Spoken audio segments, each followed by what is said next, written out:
আসসালামু আলাইকুম। আমি রমজান সাহাজি ফাউন্ডেশনের পক্ষ থেকে সকলকে অভিনন্দন। অত্যন্ত দুঃখের সাথে বলতে হয় যে আমরা মাত্রার চেয়ে বেশি ভাড়া দিলেও এই এলাকায় গাড়ি ঘোড়া আসতেছে না। এটা একটাই কারণ হচ্ছে আমাদের এলাকার রাস্তা। যে কোনো পরিস্থিতির কারণে রাস্তাগুলো হইতেছে না। সো আমাদের এই দিঘির পাড়ে যে জায়গাগুলো আছে ওইখান দিয়ে যাওয়ার সময় অনেক সময় গাড়ি উল্টে যাওয়ার অবস্থা।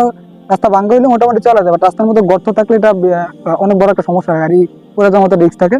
তো সেই জায়গা থেকে আমরা চিন্তা করেছি আমাদের এলাকায় মোটামুটি আমাদের হাতের নাগালে যে জিনিসপত্রগুলো আছে ওগুলো আমরা মাটি বা যে কোনো জিনিসপত্র দিয়ে ভরবো। এই জন্য সবাই আমরা আজকে নামছি, আমরা যারা টিমে সবাই মিলে কাজ করতেছি। আমি আমাদের ফাউন্ডেশন আন্ডারে মোটামুটি আমাদের দিঘির পাড়ে যে বাঙ্কা ছিল ওটা আমরা কমপ্লিট করছি, প্লাস যে মালগুড়ির সামনে বাঙ্কাটা করতেছি।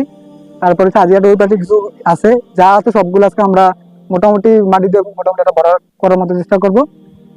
আমি রামজা ফাউন্ডেশনের সকল আপডেট পেতে হলে আমি রামজা ফাউন্ডেশন নিজস্ব পক্ষ পেজ আছে, আমি রামজা সাজি ফাউন্ডেশন লিখে সার্চ করলেই পাবেন। সেই পেজে যুক্ত থাকবেন এবং আমাদের ইউটিউব চ্যানেল আছে এবং খুব রিসেন্ট আমাদের ওয়েবসাইট তৈরি হতেছে। আসসালামু আলাইকুম।